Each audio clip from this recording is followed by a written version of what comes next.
Drage gledalke, dragi gledalci našega YouTube kanala Zgodovina slovenskega alpinizma oziroma drage poslušalke, dragi poslušalci istoimenskega podcasta Zgodovina slovenskega alpinizma. Lepo pozdravljeni, z vami sem ponovno Peter Mikša in to je nova epizoda v seriji Stebri slovenskega alpinizma. Danes smo se odpravili v eno lepo sončno vasico imenovano Bašelj pod Storžičem, kjer živi naš današnji gost. Kdo je naš današnji gost? Kdo je današnji steber? To je Tomaž Jamnik. Tomaž Jamnik, ki je alpinist, gorski reševalec, mentor in seveda dolgoletni soustvarjalec slovensko-planinsko-alpinističnega prostora. Njegova plezalna pot se je začela konec 60-ih let, po končani smučarski karieri in sporedno nekako tudi zaključku študija in to v času razcveta slovenskega alpinizma. Tomaž Jamnik je izkušnje nabiral v domačih stenah, nato pa se podal oziroma preizkusil tudi v tujih gorstvih. Plezal je v Alpah, Kavkazu, Afriki, Severni, Južni Ameriki, seveda tudi v Himalaju oziroma v Karakorumu. Je avtor večjih prvenstvenih smeri in je bil član oziroma kasneje tudi vodja več kot 15 odprav. Lahko govorimo, da je Tomaž Jamnik verjetno ob Alešu Kunaverju in Tonetu Škarji naš najbolj aktiven himalajski oziroma odpravarski vodja. V današnjem pogovoru boste izvedeli več o njegovih začetkih, tako kot je pač navada, kronološko, marsikaj zanimivega, pa seveda prišli bomo do pomembnih vzponov, zanimivih zgodb, kako je voditi himalajske odprave, več njih, torej prisluhnimo zgodbi Tomaža Jamnika, stebra slovenskega alpinizma. Z alpinizmom sem se pravzaprav začel ukvarjati, ko sem enkrat končal, tako kot ste že omenil, uvodoma, smučanje in zaradi tega, ker sem iskal en šport, da bi v njem nadaljeval tisto smučarsko aktivnost ali pa aktivnost, ki je podobna, recimo. Tako da to je bilo res, ko sem v bistvu za alpinizem, da sem bolj izvedel, je bil čisten slučaj. Delal sem diplomo v Iskri in tam spoznal nekatere alpiniste, Franceta, Ekarja, pa Jakliča. No in moj ta prvi vzpon je bil na Jalovec z Jakličem in z njegovo ženo. To ni bila Kanta, ampak ne vem, kako se ne spomnim dobro, kako se imenuje. Torej, sorazmerno lepa plezarija.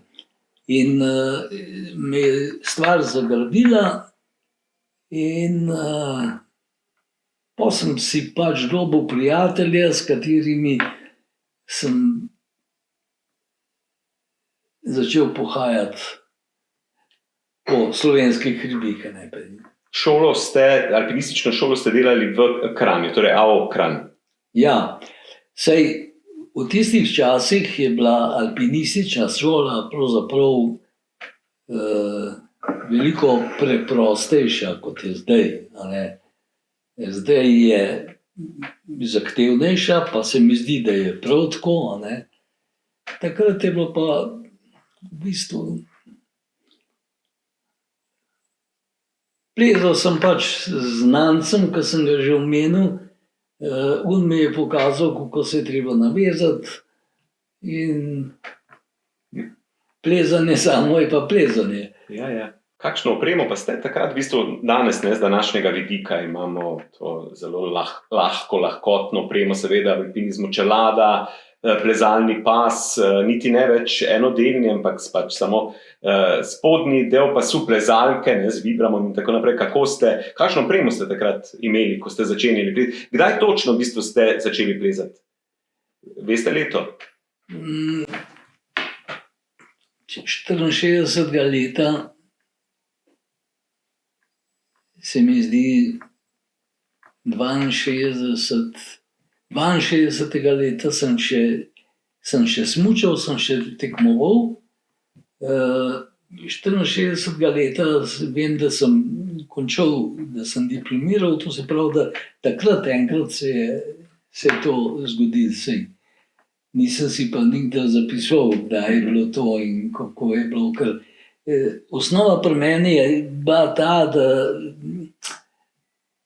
rad sem se gibal. In ker sem se rad gibal,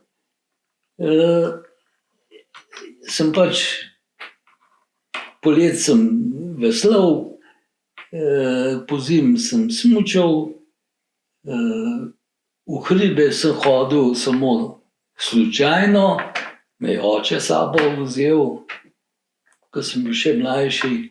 Evo, tako, približno.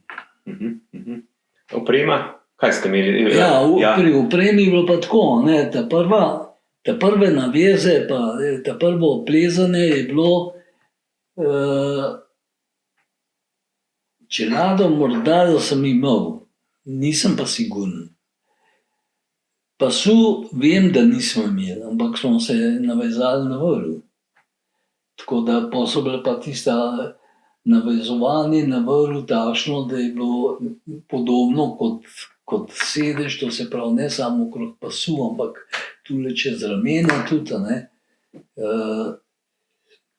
Pasovi so se pa kasneje pojavili vse te.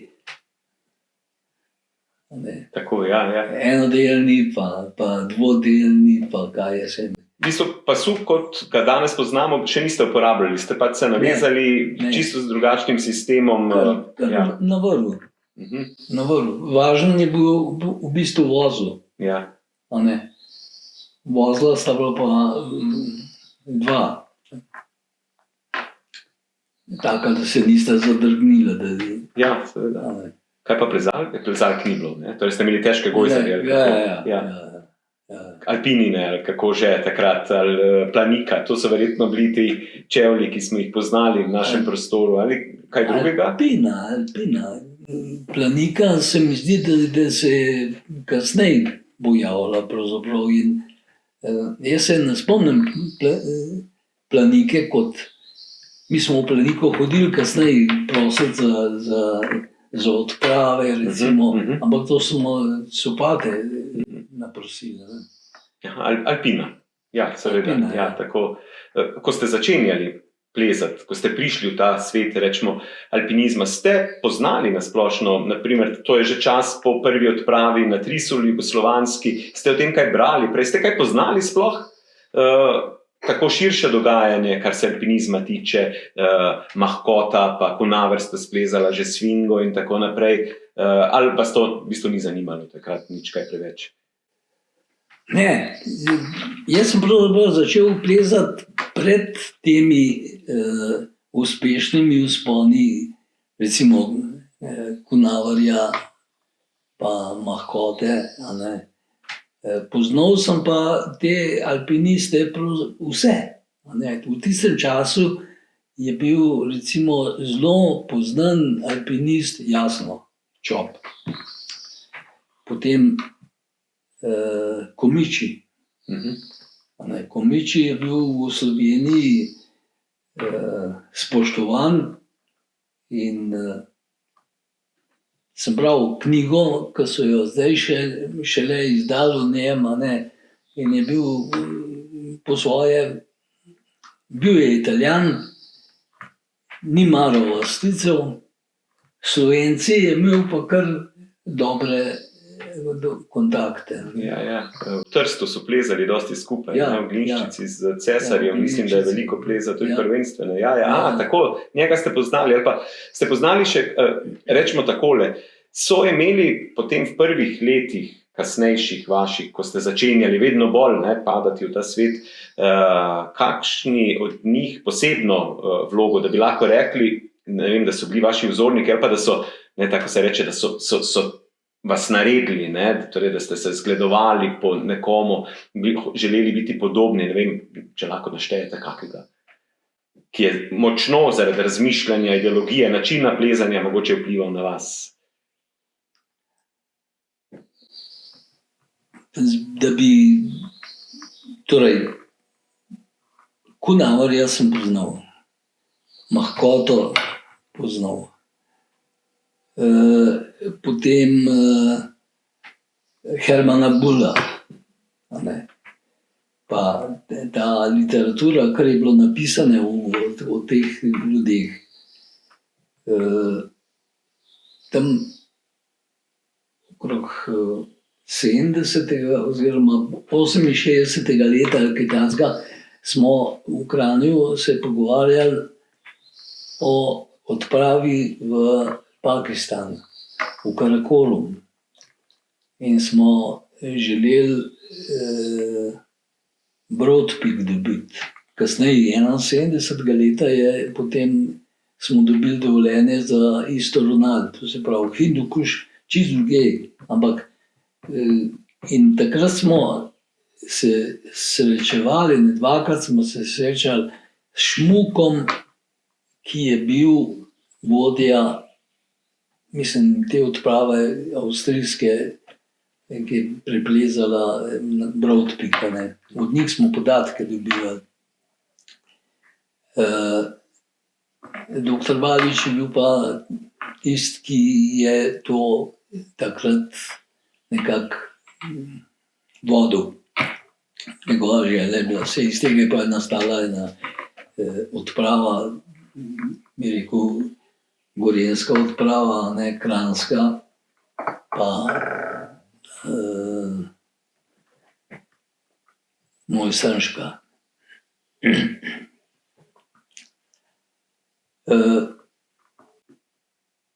Skratka, o alpinistih pa knjige, ki so pisale o tem, smo se veliko pogovarjali, občudovali, lahko kar govorim v množini, koga smo občudovali. Vsi smo imeli pravzaprav, ampak ne morem reči, da sem jaz ravno enega imel. Ampak želel bi take stvari početi, kot so oni. Ja, razumem. Kako pa je bilo s soplezalci na začetku? Kdo so bili vaši? Torej, slišali smo že Franci Ekar, z njim imate kar nekaj plezalnih vzponov, pa potem kasneje vaši soplezalci, mentori, na primer plezalni. Potem pa na odseku, jaz nisem plezal z drugih odsekov, z alpinisti, ampak dokler v slovenskih gorah ali pa v Evropi, bolj s temi, so bili pa vsi, bil sem sorazmerno star za, in so bili, recimo, z Nejcem, Zaplotnikom sva kar dost plezala. In on je bil boljši od mene. Jaz sem cvikal. On je bil mlajši, in je bil, recimo, ali pa Perčič, pa tako naprej. Ampak to so bili bolj Kranjčani. Prebral sem tole zgodbo iz spanja, ko ste z Nejcem plezali. Vi niste spali, ker vas je skrbelo, Nejc je sladko spal, ker je računal, da če bo treba, boste vi, ki ste starejši in tako naprej. To je ta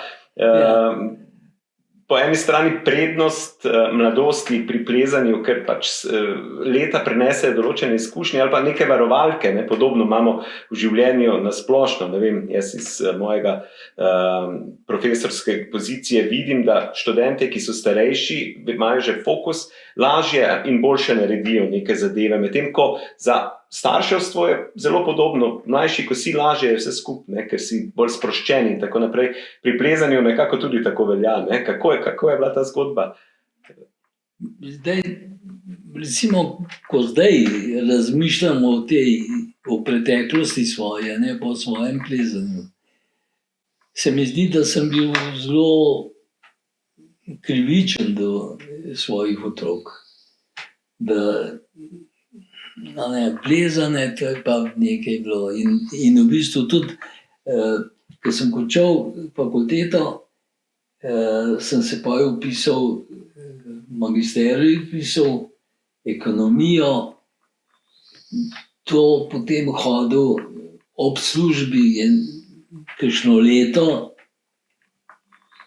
pa se mi je zdelo, da me bo to oviralo pri plezanju in je bilo res. To plezanje je bilo pa tak strup,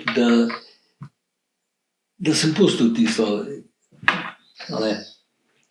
V bistvu nisem imel ne vem kakšne ambicije, rekel take v tem svojem, študiral sem elektrotehniko. Je bilo le krivi. Ja, se potegnejo, ne, seveda. In višje, ko si, večje želje imaš, je neke vrste zasvojenost, o čemer govorimo, ampak pač kot v vseh drugih stvarih. Ste pa seveda tu potem dvigali svoj prag sposobnosti. Se spomnite, preden ste potem šli že konkretno čez mejo neke tuje gore, kakšnega vzpona pri nas, torej tu, ki vam je ostal spomin med prvimi taki težek, da je bil, da ste rekli, postajam dober ali pa saj sem že dober? To, da sem razmišljal, ali pa želje, kaj je bilo želje? Travnik, pa Čopov steber. Pa je bilo teh smeri še in še. Pa potem, ko sem bil že majhen starejši, so plezali mlajši, pa Štajerci, pa smeri res težke. Tistih se niti nisem nikoli lotil. Pa še zmeraj je bilo tako, da nekdo je moral biti, ki me je majhen, to moram priznati, da Nejc, recimo, sva plezala in je bil razpis za Makalu, pa prav, če bi se midva prijavila. Jaz sem bil malo v dvomih, kaj bom. Makalu, to je pa pretežko, pa tako naprej. Ne, saj letos je pa ta razpis je pa drugačen, to je bil drugi razpis. Prvi razpis je bil, mislim, da je bil 73. pa 72. leta je bil, so šli, pa niso na vrh prišli. 72, ja. In potem so ugotovili, da so bili šerpe, ki so jih imeli za tisto steno popolnoma neuporaben.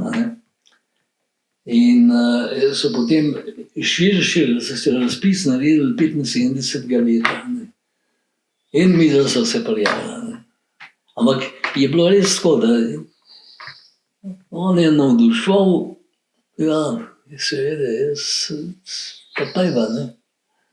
Zdaj ste omenili že odpravo, ki ste bili, ni bila sicer vaša prva, pa bomo prišli še do tega, ampak kdaj ste pa šli prvič čez mejo, torej v tujino plezati, in kam ste šli, kako je bilo takrat z odprtostjo meje? Tujci radi rečejo, torej vzhod, železna zavesa, Jugoslavija ni imela tega, torej težko razume, da pri nas tega ni bilo tako problematičnega, lahko ste hodili čez plezati v tujino.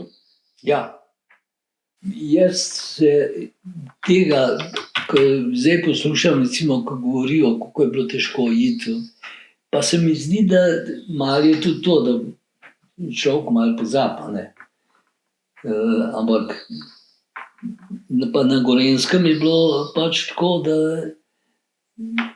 se mi je zdelo, da je bilo enostavnejše. A ne. In hodili smo, jasno, Avstrija, pa Gloknar, pa te zadeve, a ne. Pa Francija, recimo v pripravah za Hindukuš smo dvakrat 2 sezoni bili v Franciji, smo plezali v Mont Blancu ali pa v sosedih Mont Blanca, ne. To ni bilo težko organizirati. Tako se jaz spominjam. Tudi odprava, ne, torej, največja možnost iti na neka tuja gorstva je bilo, če si bil udeleženec, član odprave, rečemo državne, ne, ali pa kakor so se takrat imenovali. In vi ste v bistvu že 71. leta ste prvič na odpravi v Hindukuš takrat, ne? Ja, Prej ne, takrat ste kot član prvič, takrat so bili zelo uspešni naši, ne, 7000 in tako naprej. Ja. To je bil, Hindukuš je bil pravzaprav, mislim, da je Matica je zelo zgodaj začela hoditi v ta del. Afganistan, Hindukuš ali pa Pakistan, Hindukuš. In to je bila še odprava, kjer smo se z avtomobili dol peljali čez celo Turčijo.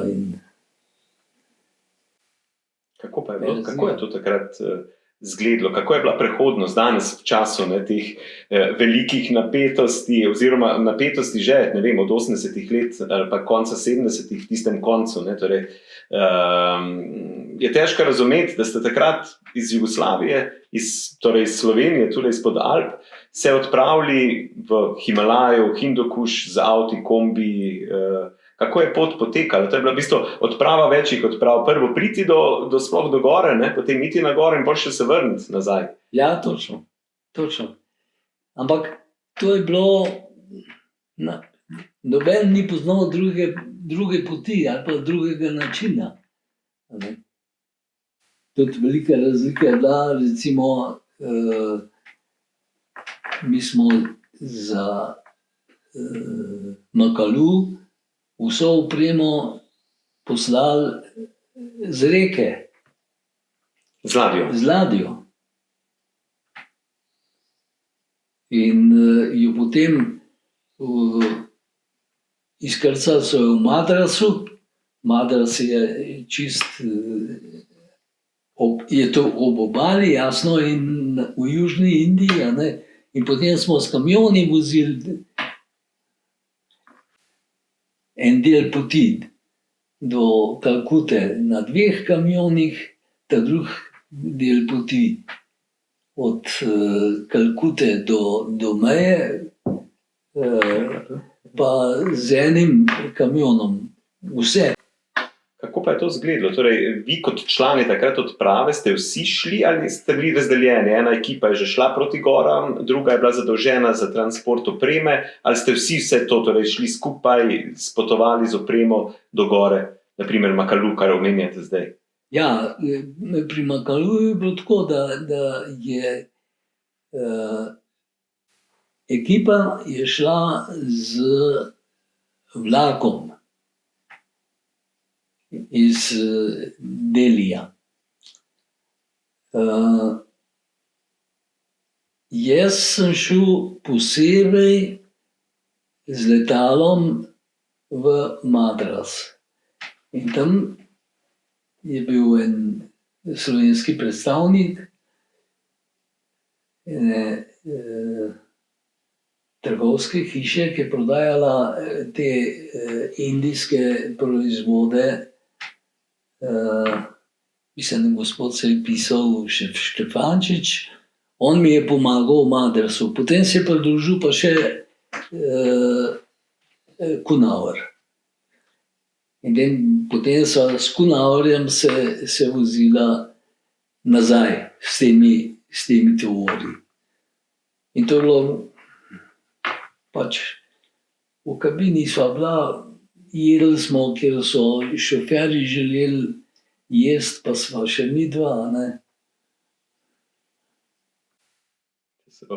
Težko razumljive z današnjega vidika logistične zadeve na teh velikih odpravah, takrat res velikih, z veliko člani, nosači in seveda, kar se tiče tonaže odprav. Vi ste torej bili udeleženec večjih odprav, konec koncev tudi Everesta. Slišali smo, da ste že v bistvu kmalu prevzemali ene drugačne vloge na teh odpravah, ne kot neke organizacijske, ampak do tega še pridemo. Če se ozremo samo na, kar se odprav tiče in vašega članstva kot plezalca, katera odprava vam ostaja v najbolj takem spominu, uspešnem ali pa lepem?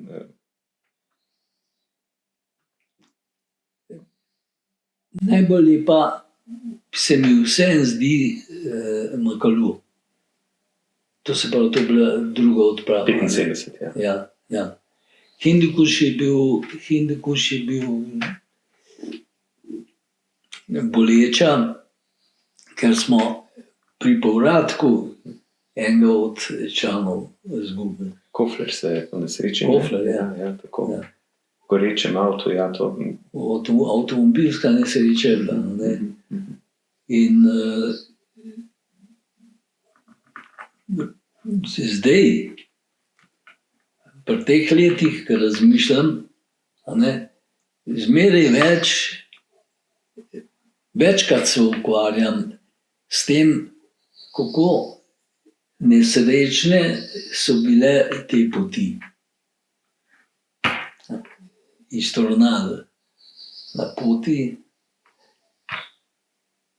Everest je Angfu, in je bilo to povezano potem z jasno opravičevanjem, zagovarjanjem, kaj jaz vem. Ja, šlo je pa v bistvu za to, da so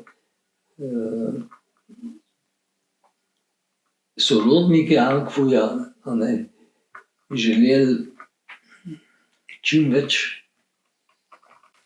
v tistem trenutku izkoristiti to.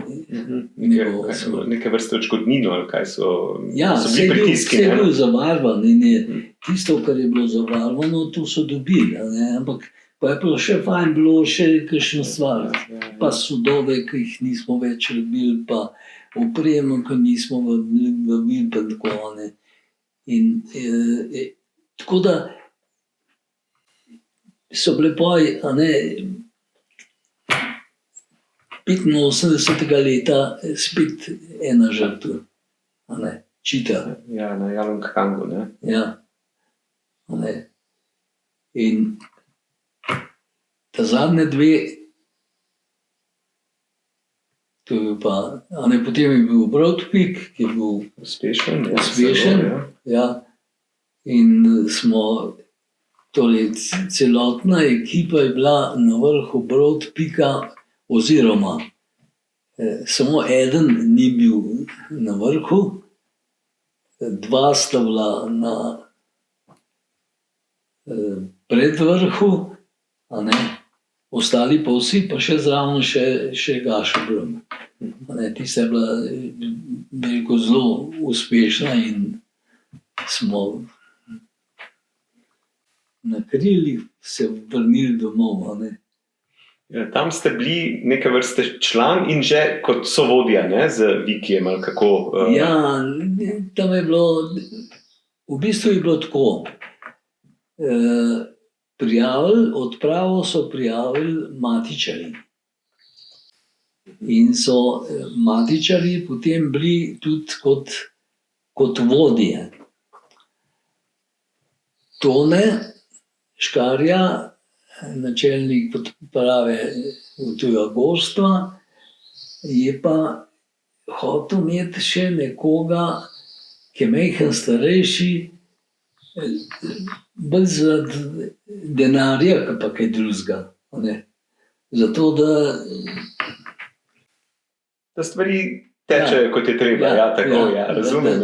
Da se ni preveč zapravljalo, jaz sem se pa tudi malo tako obnašal, pa sem si učital samo se, pa ne, ampak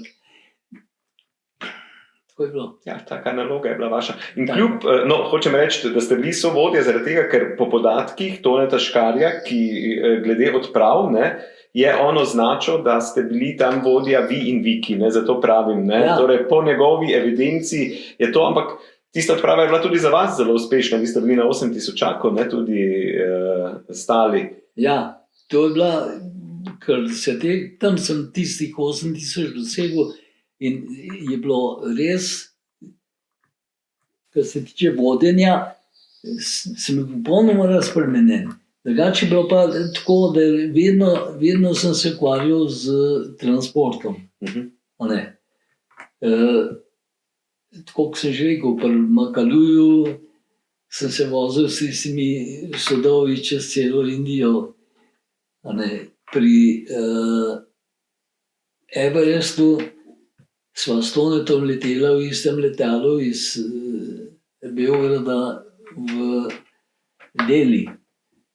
In potem sem šel čakati, sem bil v Deliju na letališču, pa čakal, da bojo naložili to na kamione, to je kar nekaj časa trajalo. In kamioni so smeli do nepalske meje, na nepalski meji je bilo treba zamenjati za nepalske kamione in to je bila pravzaprav moja naloga, da sem spremljal te stvari.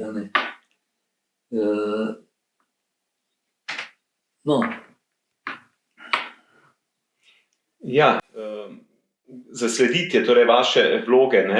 Za Makalu nisem vedel, da ste že imeli takrat take logistične. Za Everest je znano, torej, da ste že imeli posebne dodatne funkcije. Potem pa seveda, lahko rečemo, da ste zraven ali pa za Lešom in Tonetom v bistvu tretji najpomembnejši, kar se tiče vodij himalajskih odprav na slovenskem ali pa tudi jugoslovanskem področju. Tiste velike, pomembne, ključne v procesu nekega doseganja cilja, ki je bil cilj 14x8000, torej rečemo za Slovenijo ali pa za Jugoslavijo še prej en pomemben del. Odgovor bo verjetno precej jasen, ampak vseeno, kako je biti član odprave in kako je biti vodja odprave? Verjetno, kar se odgovornosti tiče, velika razlika, ampak vseeno, z prve roke mogoče. Ja, se mi zdi, da to biti vodja ali pa tudi pomočnik vodje, recimo, da je zadolžen samo za to opremo, to je ena naloga, ki jo v bazi upravljaš. Za Everest je bilo treba tovore pripravljati za po hribu. Jaz sem sicer šel pa vmes tudi do tabora 4, gor nazaj, ampak to je bilo bolj zaradi tega, da sem sploh kaj migal. Drugače je bilo pa važno, fantje so povedali, kaj se bo zdaj rabil, to naj je povedal, kaj treba gor spraviti. Jaz sem se pa ukvarjal s temi stvarmi, to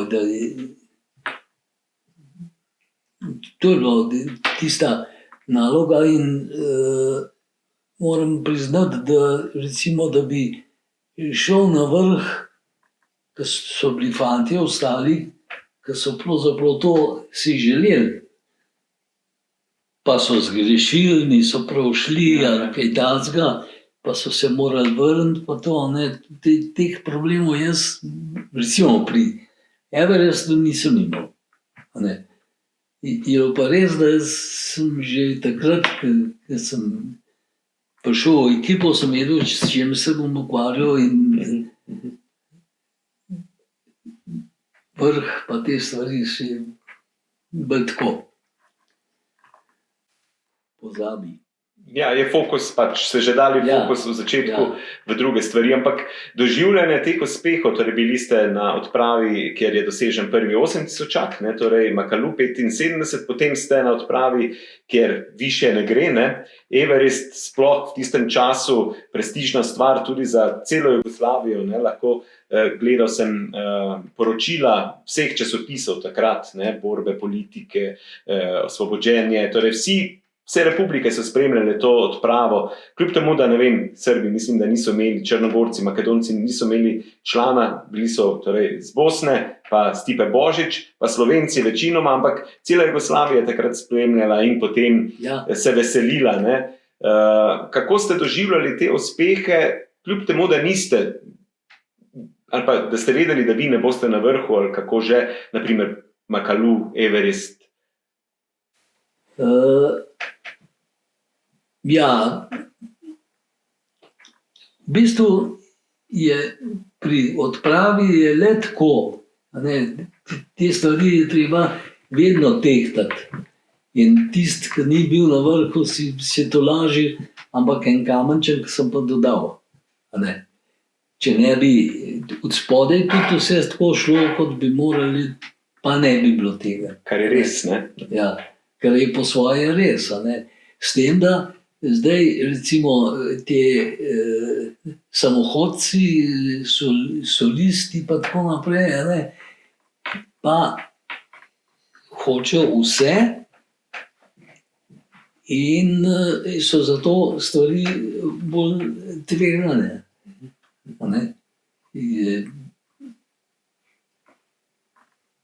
Recimo Slavc je želel, da Slavc je vedel, jaz sem bil Broad Peak K2, pa še enkrat K2, sem poznal organizacijo, kako teče in on je pa rabil nekoga, da mu je te stvari pravzaprav rihtal. Kar se tiče pa hriba, je pa hrib samo 88. leta in ga je vedel, ki je bil na odpravi K2, kakšen lep. Da bojo poslušalci razumeli, o čemu je zdaj govora. Gospod Tomaž je bil vodja organizacijski odprave 95. leta, ko je Slavc Svetičič poskušal preplezati na Gašerbrum 4, to sijočo steno, kako se reče, Shining Wall, pa je ostal v steni. Mislim, da so ga potem Korejci našli nekaj let kasneje. Torej, prej smo slišali veselje ob uspehu na Everestu kot na nek način organizator ali pa član odprave, pa potem res velik uspeh na Broad Peaku, že omenjeno skoraj vsi na 8000-ako na Broad Peak, pa potem še Gašerbrum, pa Tomo še spleza na ramo K2 takrat, prvenstveno. Res, torej odprava velikih uspehov, so pa seveda bile tudi take, kjer se zadeva zelo nesrečno konča. In kako je biti vodja, v bistvu, naprimer, v primeru Slavca Svetičiča, Slavkota, ko čakaš spodaj, kaj se bo odvilo, čakaš kakšen odziv iz stene, pa tega ni. To je za mene najbolj nesrečna odprava. In bil sem zraven zaradi tega, ker je prišel do mene pa rekel, če bi sodeloval. V redu, ampak on je bil vodja. Jaz sem bil samo organizacijski vodja. Ki pa, na katerega pa pade potem v bistvu to poročilo, kako je bilo, kaj je bilo. In tako nejasno, kot je pri njem bilo, nobena odprava ni bila takšna. Recimo 93. leta smo Kekca izgubili, ampak Kekec je bil najbolje pripravljen, eden najbolje pripravljenih alpinistov. Vojak, natreniran, močen, po drugi strani pa toliko močen in toliko natreniran, da ga je to uničilo pri njegovem vzponu, ker je v bistvu prišel na ramo, na 8000 in čez noč se je podrl. In ravno tako je kot vodja brez pomoči sem v spodaj dol, kaj narediti. Veš, da nič kaj dosti ne moreš narediti. Po drugi strani ne smeš reči pustega.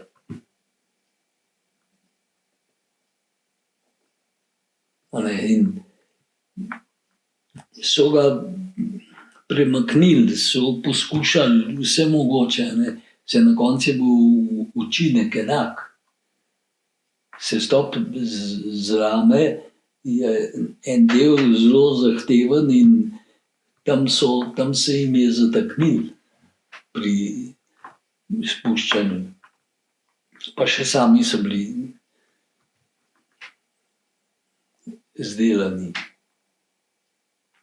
Pri Slavkotu je pa pogovarjali smo se, zasnežil ga je. In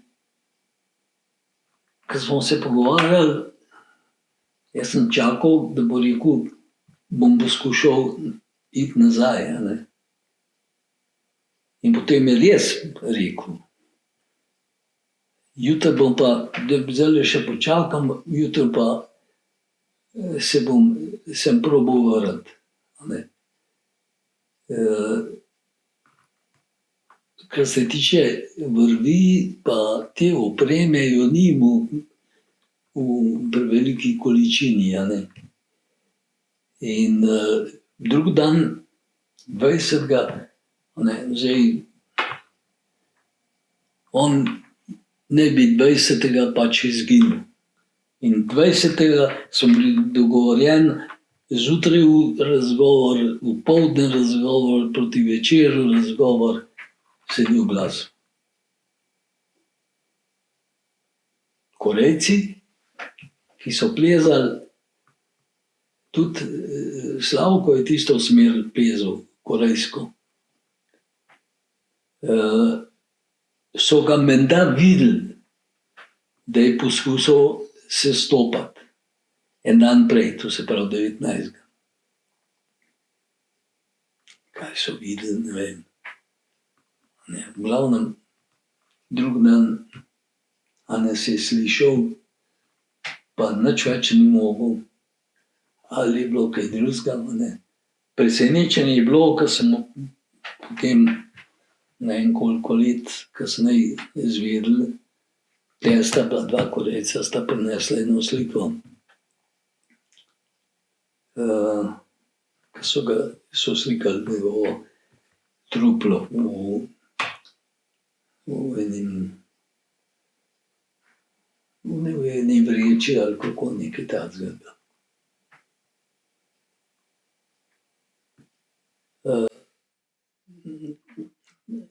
Kruta zadeva, res kruta zadeva. Ja, jaz sem se pogovarjal okrog tega, oziroma Tone Škarje enkrat omenil, je rekel, da so Korejci omenili, da je v bistvu tako, da bi obsedel nekje na neki polički, tudi v takem izrazu, v smislu malo jezen, kako mu ne bo uspelo ali pa mu ni uspelo, torej da, ampak če ne bi bilo slabega vremena, seveda je to, if, ali kako se temu reče, if history, ali bi bilo, če bi bilo, ampak Slavci je bil dober takrat, če ne bi bilo slabega vremena, bi se lahko verjetno precej boljše išlo. Torej, slabo vreme je bilo tisto ključno, da je njega ustavilo, ali je rekel, da ko se je javilo, da ne more čez, ali pa ne vem, da je. Ne, bil je en del še malo težjega in jaz imam napisano, da je rekel, da bo še 50 metrov vrvi potegnil. Pripel, a ne. Sam drug dan, da se o teh stvarih nismo več mogli pogovarjati. Je bilo konec. Ja. Korejci so pa, v bistvu Korejci so želeli plezati tudi to. Ampak so plezali smer po zahodnem grebenu, ki je bila pa preplezana. To je, meni se zdi, Avstralci pa en Američan je vodil jih, so preplezali, a ne. In Korejci so potem pa to smer, v bistvu so na njega naleteli. Ja, tako, par let kasneje. Ne? Ja. Ja, in vi ste čakali in potem seveda kot vodja na nek način morali urediti vse, ne, za zaključek in prihod domov in vse to, kar gre zraven, ne, medijska poročila. Težka odločitev je bila, nekoga imate nekaj gor. Kaj? Koliko časa bomo čakali? Midva sva se s Tonetom Škarjo dopisovali to. In Tone je našel nekoga, ali je nekdo njega našel, ena gospa, ena jasnovidka in tako naprej, in je narisala, kje približno naj bi bil v tej steni. A ne, vsi. Jasno, da je tam nekje. In Korejci so imeli naročen, to je bilo po svoje sreče, ali pa ni bilo pa nobeno olajšanje. Korejci so imeli naročen helikopter in je potem en snemalec s tem helikopterjem na višini tam 6500–7000 obletel to steno, ne.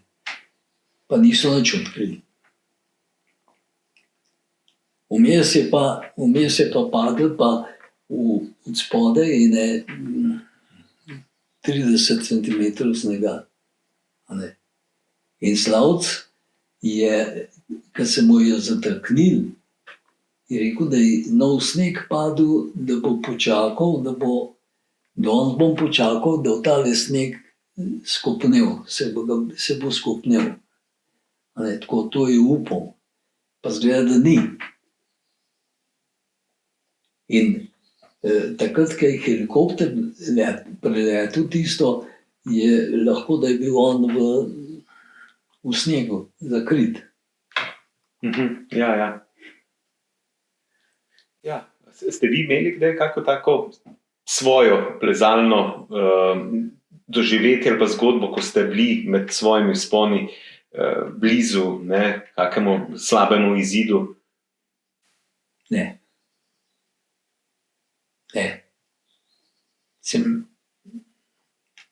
Jaz po svoje sem vedno govoril, da sem srečen človek. Zmeraj se je vse stvar se je končala dobro. Enkrat v Sarajevu na državnem prvenstvu sem v smuku padel in kolenske vezi nekaj si. In sem potem hodil v Ljubljano v bolnico na razgibavanje. To je bilo ta zadnjikrat. Naslednjič je bilo pred enim mesecem, ko sem tukaj zadaj kosil, pa sem padel tako nesrečen na kolk, da še zdaj ne morem dobro hoditi. Pa sem bil en dan v na Jesenicah obojnicah, vmes pa nič. Ja, to je v redu. A ne? Mhm. Srečen človek po svoje. Ja. Kaj pa, če pogledamo vaše plezalne, torej, ne, če malo ocenimo, ali pa če ocenite, kateri od vaših vzponov, bilo jih je precej, se vam je zdel najtežji zaradi razmer, zaradi, ne vem, poslabšanja vremena, zaradi fizično težkega plezanja? Lahko izpostavite mogoče kaki vzpon? Ja, travnik, plezanje z Nejcem sva plezala in je v zgornjem delu nevihta dobila. Ne. In sva potem morala, v eni luknji sva čpela celo noč. Ne. Ampak drug dan se je lepo odprl in je bilo vse v najlepšem redu. Ne. Bilo je pa takrat, ko se je pa pripravljala na to, je bilo pa malo zoprno. Kaj pa, če bi morali izpostaviti en vzpon vaš, katerega štejete za vaš največji dosežek, ali je to prvenstvena smer, torej, da ste najbolj ponosni na njega. Ne zaradi tega, ker je, ne vem, najtežji bil, ampak tako. Sem bral to vprašanje, pa sem premišljal o tem, pa pravzaprav težko se odločim. Tudi Res. prav, ja. Ja. Res. Vsi so po svoje lepi. A ne? Težko rečem, da tole je bilo pa res nekaj posebnega. Ne. Recimo, za mene je bil Kanta Jalovca ena taka smer, ki je bila, en del je malo zaguljen, a ne, ampak lik tako je še, da vse fajn gre. Jaz nisem pravzaprav, recimo, če so zdaj sem plezala, je ponavadi on naprej plezal. A ne, jaz nisem. S Česom sva ne dvakrat plezala, Česen je bil natančen, me je preveril, kako sem se privezal. On vas.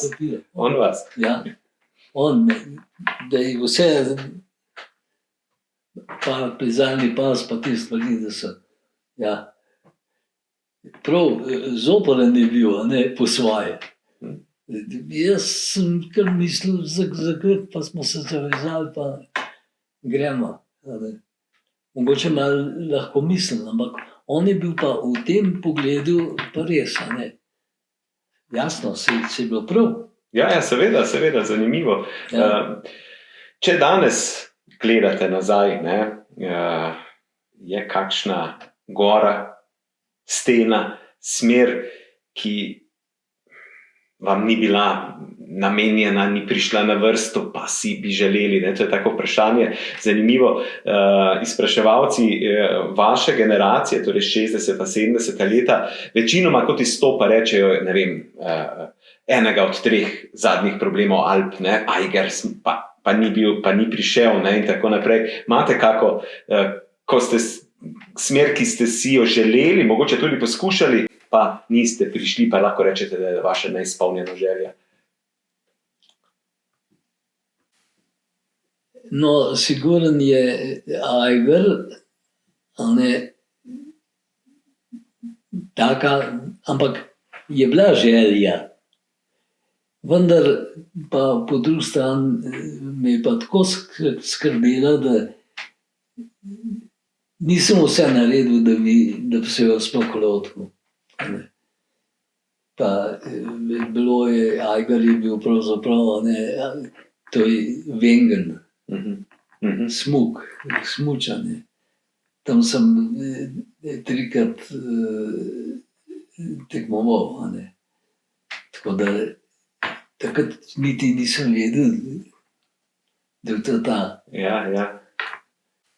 Aha, no, dobro, govorimo o res eni taki prestižni steni tistega časa, ampak ne vem, Tonač, Anton Sazonov, on je rekel zanimivo, ne, da ja, njemu direktno v Štajerski rinki nikoli ni bila, ne, pa jo je probal splezati, pa pač ni prišla na vrsto. Ne, če gremo iz tega velikega Eigerja, kam v domače stene, pa mogoče ni prišla na vrsto, imate kako steno, goro, mislim, smer?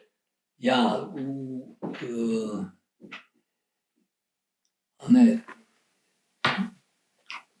v Tamarju smeri so bile, v bistvu je bil ta Travnik, pa Mojstrovka, pa višji gor, pa pravzaprav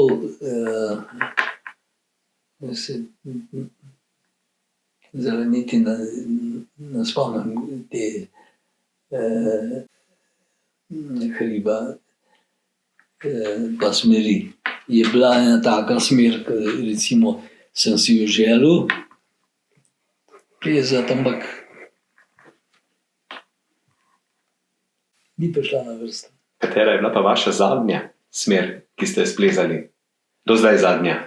Ja, zadnjo smer sem pa plezal pa z Andrejem Štremfeljem, zajedo v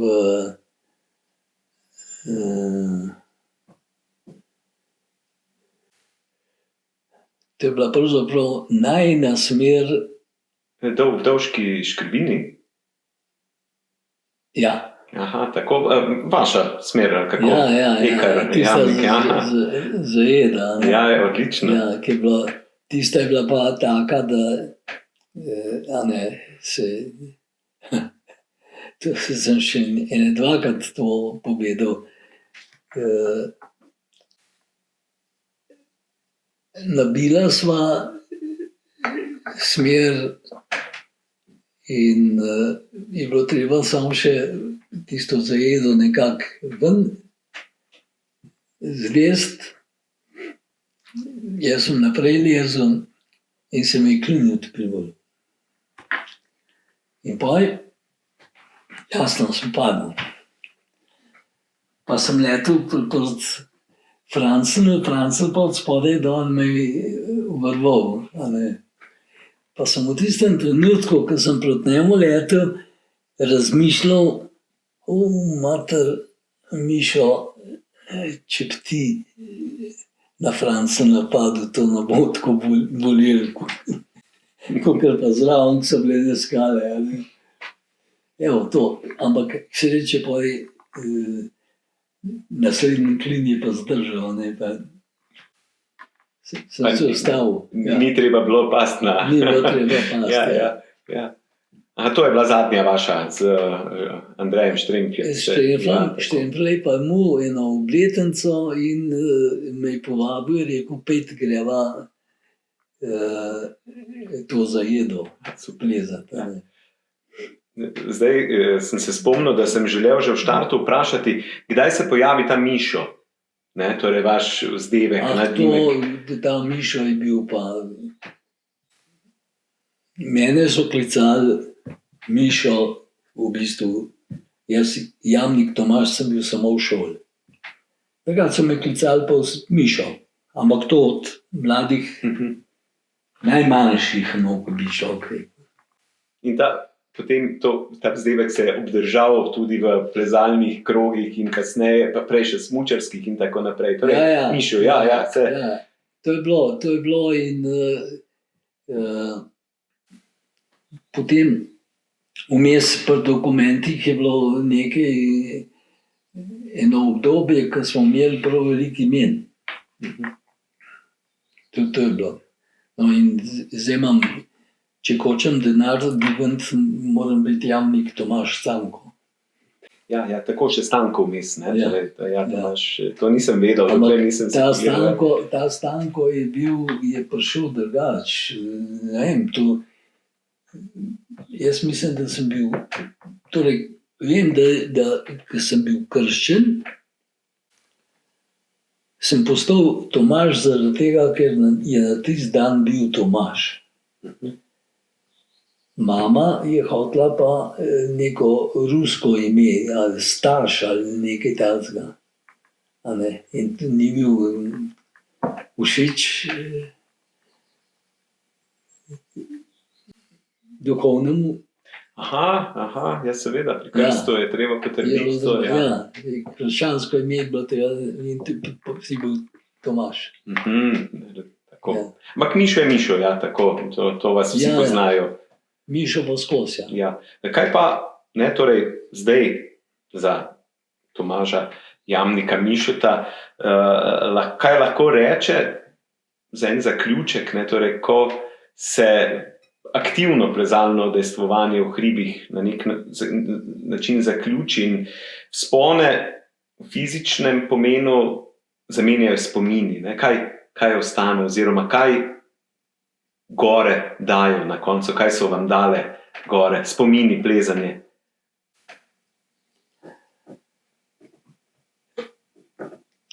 Zdaj, ko se pogovarjava danes, v bistvu vam pripovedujem o teh smrtih in o tem, zdaj, če me sprašujete, kako spomini, to ostaja. Tisto, kar je bilo pa tako lepo, imam eno sliko, sem s prijateljem plezala na neki smer, ali Bavarsko, ali pa nekje lepa slika, ampak tako, slabo osvetljena, prijatelja, lepa, res je bilo to, recimo ladja, ali pa kaj takega, to je bila pejzarija, ki je bila res užitek, skala dobra, vse ne preveč težko, to je recimo ladja je bila taka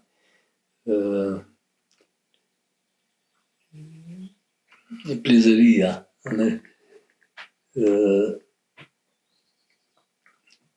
enkrat sem plezal z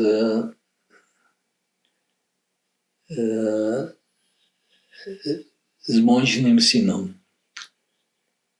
v Kamniških, tam sva tudi s Francenom eno prvenstveno smer nekje blizu Platnišusa. Ampak takrat sva šla pa z njim pa Platnišus. On je plezal, jasno, mlad, plezal bolj v vrtcih kot pa, in tisti Platnišus je tako zlezel zek, so bila čez.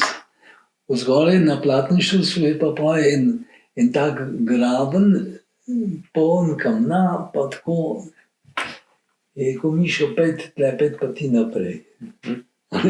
Ki je bilo zelo enostavno, samo vse je bilo naloženo. In on pa tega, se mu je zdelo pa to grozno težko. Ne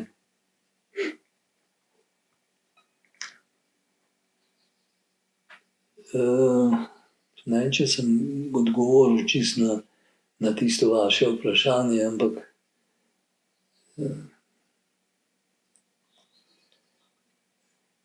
premišljeval sem v bistvu, če ponoči, ko sem tole videl, kaj pa čem jaz pripovedovati, da ste tako lepo nanizal moje delo, pa se mi sploh ne zdi. Verjetno ni bilo. To je bilo vse.